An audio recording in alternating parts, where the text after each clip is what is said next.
есімім Аружан, мен 16 жастамын және мен Hackathonға Талдықорған қаласынан келіп отырмын. Меня зовут Алтынай, мне 17 лет, и я из города Семей.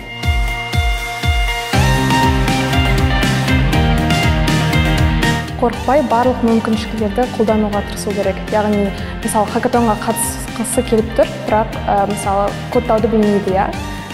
Оған қарамастан қатыса беру керек, себебі бұл жерде маңыздысы жеңіс емес, ол сіздің алған тәжірибеңіз, сіздің алған сапаңыз деп санаймын.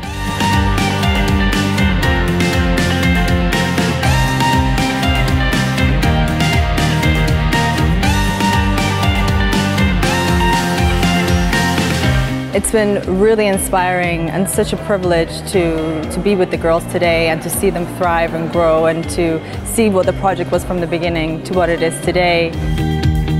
I think that the aerospace industry and the gaming industry is a space that's predominantly filled by men, and to see the girls really being so passionate about this project and to be so excited to be part of something like this has been really heartwarming.